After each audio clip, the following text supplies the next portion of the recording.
Aujourd'hui, je vais vous partager le deuxième super pouvoir à obtenir, à avoir, à développer pour pouvoir justement devenir de vrais professionnels dans la prospection. Si vous voulez aujourd'hui prospecter comme un vrai pro, obtenir des milliers de contacts, vous devez absolument développer ce pouvoir extraordinaire. On a vu dans le premier épisode des 3 super pouvoirs, on a vu le pouvoir de flash. Vous avez bien compris l'importance de prendre des décisions rapides, l'importance d'agir rapidement, d'implémenter dès qu'on a appris quelque chose. On agit et on améliore après. Vous l'avez compris, c'est capital. Sinon, vous le savez, 10 secondes après, l'inconscient reprend le dessus et la réflexion tue l'action. Donc ce qu'on veut maintenant, c'est agir rapidement. Juste avant de rentrer dans le vif du sujet, sachez que vous avez la possibilité d'accéder à une webconférence 100% gratuite sur les 4 étapes pour devenir un networker pro reconnu et en vivre à 100% et faire même votre test de performance. Donc sachez que vous avez un lien qui vient d'apparaître ou qui va apparaître. Eh bien, vous pouvez vous inscrire dès maintenant. Mais encore une fois, c'est à vous de décider. Donc aujourd'hui, je vais vous parler du deuxième super pouvoir à obtenir. Et pour ça, je vous pose une question. Dites-moi yes ou mettez-moi un pouce pour le coup pour répondre à cette question. Salut Célia, salut Elisabeth, je vous vois arriver en masse. Bienvenue à toutes et tous. Et vous avez raison, prenez des notes parce que c'est génial ce qu'on va voir aujourd'hui. Et c'est très simple. Et c'est tellement important.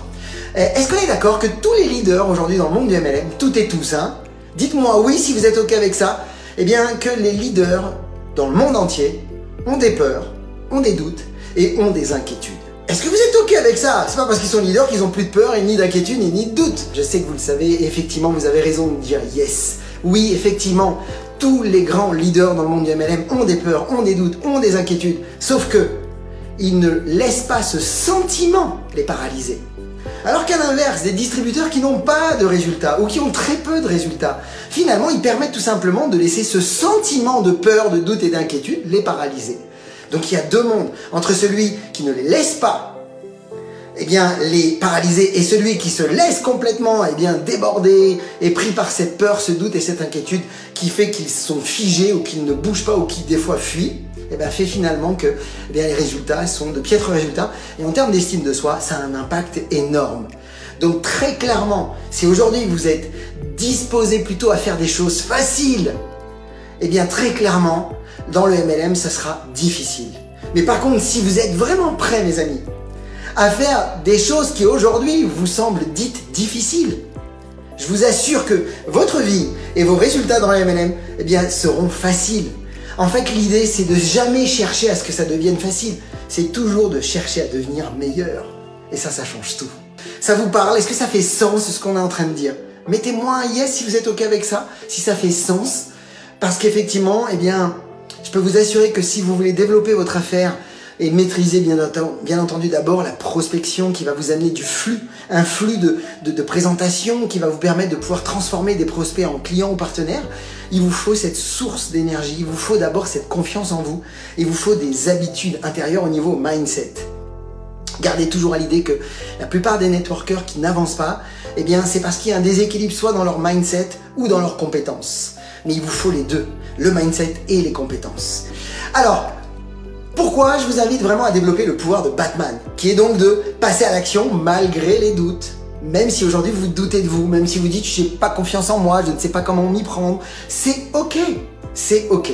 Le premier concept que je voudrais que vous gardiez à l'idée, mes amis, très court, hein, mais gardez bien ça en tête, c'est que la peur ne partira jamais. C'est important de prendre en compte ce genre de choses parce que beaucoup de networkers se disent je vais attendre de me sentir un peu plus sûr de moi, je vais attendre de me sentir beaucoup plus à l'aise, beaucoup plus en confiance. Finalement, mais la confiance va venir par l'action, par les expériences que vous allez passer. On a dit dans le dernier live, les actions imparfaites vont vous créer de l'expérience et de ces expériences, ça va vous créer de l'estime de vous. Cette estime qui est la fondation de la confiance en soi, donc ça va rassurer, ça va donner de l'estime et de la confiance, mais en même temps, ça va vous développer vos compétences. Donc très clairement, vous devez absolument comprendre que vous ne pouvez pas attendre, parce que la peur partira jamais. La seule chose que vous avez à apprendre, c'est à développer le courage, à dompter cette peur. Mais le courage, c'est pas l'absence de peur, c'est juste la capacité à agir malgré les peurs. Et ça, c'est génial quand vous savez développer ces actes de courage. Et sachez que quand on développe ces actes de courage, on a la fondation du succès. Parce qu'on sait aujourd'hui, dans des études qui ont été faites, que tous les gens qui ont eu du succès, que ce soit dans n'importe quelle industrie, le point commun, c'est toujours le courage. Toujours. Courage et intégrité sont des éléments clés qu'on retrouve partout. Courage et intégrité. Développer le courage, ça va vous permettre d'avoir une grande dignité en vous parce que vous allez vous sentir fier et ça va vous aider à accepter que vous êtes prêt à réussir et vous allez même rendre les choses faciles finalement et vous allez inspirer. Inspirer qui? Deuxième concept. Vous devez comprendre que dans le deuxième concept par rapport à la peur que vous pourriez accepter qui pourrait vous dominer, vous devez comprendre que en tant que leader, une des bases du leadership, c'est la capacité à se surpasser. Parce que vous voulez influencer. Vous le savez, le leadership, c'est de l'influence. Et si vous savez, vous surpasser, vous allez inspirer, vous allez montrer l'exemple à vos équipes. Et ça va être capital pour pouvoir effectivement être crédible, pouvoir avoir commencé à avoir des résultats et à pouvoir montrer le chemin aux autres. Et c'est comme ça que les équipes vont vous suivre et vous faire confiance et vous estimer. Donc c'est très important. Donc deuxième concept, vous avez compris, la peur ne partira jamais. Et la deuxième concept, c'est que en tant que leader, si on veut construire un réseau, ça fait partie des piliers de savoir se surpasser. C'est la base. Et troisième concept, avant de rentrer dans un peu plus dans ce sujet, c'est que c'est vrai que ça peut faire peur. C'est vrai que des fois, on réagit pas à des situations qui nous sont vraiment familières. Là, il y a quelqu'un à côté de nous, on pourrait créer un contact, on le fait pas. On sait qu'on devrait appeler peut-être des personnes qu'on a sur une liste de contacts, on le fait pas. On peut se retrouver dans des tonnes, j'ose pas appeler quelqu'un parce que je sais pas trop comment m'y prendre pour le suivi, et j'en passe. Puis finalement, on retarde tout, on n'agit pas quand c'est le bon moment, et qu'est-ce qui se passe? On doute de soi, on se déteste, et finalement, les résultats sont pas là. Donc, si vous comprenez maintenant que entre un leader qui a du succès et un leader qui n'en a pas, c'est 2 mm. 2 mm de petits réglages. 2 mm tout simplement de prise de conscience et de développer un nouveau muscle en vous. C'est-à-dire de dompter vos peurs. Dompter vos peurs. Pourquoi? Parce que le troisième concept que je vais vous dire, c'est que vous le vouliez ou non, vous voulez pas dompter vos peurs, vous voulez rester sur place, c'est ok. Mais l'être humain par nature a besoin de certitude et d'incertitude. Certitude et incertitude. Évidemment que vous passez, des fois on ne passe pas à l'action parce que on se dit non mais moi j'ai besoin de certitude, j'ai besoin d'être sûr que ça va marcher, j'ai besoin d'être sûr que ça va fonctionner, que je vais être à la hauteur, que je vais avoir le résultat. Mais si vous voulez que des certitudes, vous risquez de vous ennuyer. Si la vie c'est que basé sur des certitudes, on commence à s'ennuyer. En réalité, c'est pourquoi l'être humain a besoin d'incertitude.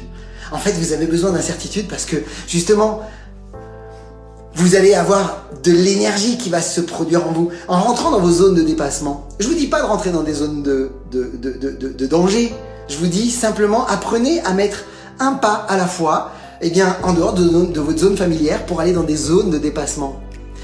Qu'est-ce qui va se passer? C'est que vous allez rentrer dans des incertitudes qui vont vous faire vibrer, vous sentir vivant, vous sentir heureux et épanoui d'évoluer et d'avoir la possibilité de voir autre chose que vos certitudes qui pourraient vous rendre vraiment triste et fébrile finalement. Parce qu'en réalité, ce qu'on veut, c'est apprendre à gérer les deux. Avoir des certitudes et être dans l'incertitude. Comme ça, on vibre et on répond à nos besoins. Et qu'est-ce qui va se passer? On va devenir confortable dans l'inconfort. C'est ça qu'on veut, devenir confortable dans l'inconfort. Donc, je vous propose une idée. Petite réflexion, prise de conscience pour aujourd'hui, j'espère en tous les cas. Très simple. Il y a 3 façons de réagir quand on a peur. Soit, c'est ce qu'on appelle les 3 F. Soit on est figé, soit on fuit, ou soit on fonce et on traverse la peur. Et bizarrement, quand je traverse la peur, elle disparaît. Parce que c'était qu'imaginaire. C'était qu'un sentiment, un ressenti. Des fois, c'est même des distorsions. On distord la réalité, on imagine des scénarios. Et en fait, il suffit juste de changer le film. Mais bon, il y a des techniques, il y a des méthodes. Ancien trapéziste volant professionnel, j'ai appris à dompter mes peurs. Je suis là pour vous aider à dompter les vôtres. Je vous pose une question et j'espère que ça va vous aider. Il y a un dicton que j'adore, parce que je suis ancien trapéziste, qui dit « Saute et le filet apparaîtra ». La plupart restent sur le rebord et ne sautent pas, et ne voient pas qu'il y a un filet. Et vous savez quoi? Je suis convaincu, et je constate ça, c'est qu'à chaque fois qu'on s'engage, la vie nous soutient. Quand on ose faire le geste, on ose, quelque part, être disposé à payer le prix de donner la meilleure version de nous pour que les autres puissent nous rencontrer, vous savez quoi? Vous en avez la récompense. Si vous sautez, le filet apparaîtra. La vie va vous soutenir. Alors moi, je vous pose une question. Sachant qu'il n'existe que 2 grandes peurs. Il y a 2 grandes peurs majeures chez l'être humain. Juste 2. La première peur, c'est la peur de ne pas être à la hauteur. Alors la peur de ne pas être à la hauteur, ça amène énormément de choses. La peur de l'échec, la peur de mal faire, tout ça, c'est relié à la peur de ne pas être à la hauteur. Mais vous avez aussi la peur de ne pas être aimé, deuxième peur. La peur de ne pas être à la hauteur et la peur de ne pas être aimé. Et la peur de ne pas être aimé, ça nous amène quoi? La peur du rejet, la peur du qu'en dira-t-on, qu'est-ce que les gens pensent de moi, toutes ces peurs qui sont reliées à est-ce que je vais être apprécié? Alors moi je vous pose une question. Déjà parmi ces deux peurs, je vous demande même pas de réfléchir tout de suite à vous dire mais quelle est la peur principale qui me bloque? Non, je vous pose une question. Honnêtement, qu'est-ce qui peut vous arriver de pire si vous deviez créer des contacts dans la vraie vie? Qu'est-ce qui peut vous arriver de pire? Posez-vous cette question. Qu'est-ce qui peut m'arriver de pire si je devais oser faire quelque chose comme par exemple appeler ou créer un contact ou faire mes appels de suivi ou faire mes présentations, mais que finalement je retarde constamment, je procrastine parce que je me mets martel en tête que ça va pas fonctionner, que je serai pas à la hauteur, qui je suis pour me permettre de... S'il vous plaît, qu'est-ce qui peut vous arriver de pire? Posez-vous cette question. Quand j'étais trapéziste volant et que j'étais sur un trapèze volant et que je devais m'envoler à 14 mètres de haut, faire des acrobaties, si je me pose la question qu'est-ce qui peut m'arriver de pire, j'en avais des sacrés, 2 amis paralysés les amis. Donc vous imaginez bien que oui j'avais des risques, mais est-ce que j'ai un risque si je devais créer un contact par exemple et aller aborder un inconnu? Vous savez quoi, il peut penser ce qu'il veut de moi. Je continue mon chemin, c'est tout. Qu'est-ce qui peut se passer? Et qu'est-ce qui peut se passer de mieux? Qu'est-ce qui peut vous arriver de meilleur? D'avoir plein de gens qui vous disent génial, ah ouais je suis ouvert, ouais j'ai envie d'en savoir plus, ah oui j'en ai marre de ce que je vis, oui je veux bien entendre parler de nouvelles propositions, de nouveaux projets professionnels, pourquoi pas. Qu'est-ce qui peut vous arriver encore de meilleur? De recruter une perle et qui va vous aider et qui va développer le réseau autant que vous avez envie de le développer. Donc mes amis, si vraiment aujourd'hui vous êtes décidés à vous libérer pour toujours de la peur qui vous limite aujourd'hui à vous créer des contacts en illimité parce que c'est la source principale de votre business. C'est ce qui va vous permettre de décoller et de faire que finalement, plus jamais vous serez en manque de contacts, plus jamais vous allez passer des semaines avec peut-être 1, 2, 3 rendez-vous. Non, vous voulez 3, 4, 5, 6 rendez-vous par jour. Vous voulez des agendas remplis de rendez-vous. Et pour ça, vous devez d'abord comprendre qu'il faut d'abord apprendre à vaincre ces peurs, étape par étape, de créer des contacts autant dans la vraie vie que sur les médias sociaux. Si vous savez faire ça, vous êtes voué à avancer, à vous propulser et à mettre une vitesse de dingue dans votre business. Voilà mes amis, j'espère que ce live va vous aider. Si vous êtes prêts à développer le pouvoir de Batman, déjà déterminé qu'à partir de maintenant, la peur sera toujours là et que quoi qu'il se passe maintenant, vous allez foncer et vous allez la regarder de face, cette peur. Vous allez la dompter, vous allez activer le courage et ça s'apprend. Voilà mes amis, je vous souhaite le meilleur. Mettez-moi un like si vous avez aimé ce live, s'il vous plaît. Dites-moi juste si ça vous parle, si ça fait sens dans votre business aujourd'hui. En tous les cas, ce que je peux vous dire, c'est que si vous avez peur, c'est ok, c'est que ça vous tient à cœur. Et si ça vous tient à cœur, il n'y a plus qu'à agir en faveur de ce qui est important pour vous. Voilà, je vous souhaite le meilleur. Merci pour tous vos pouces, tous vos likes, je vois tout ça. Je vous remercie de tout mon cœur. Et je vous souhaite une excellente journée. À très vite. Et rappelez-vous, osez faire ce que vous n'avez jamais fait. Croyez en vous et surtout, agissez pour révéler le leader qui est en vous. À bientôt.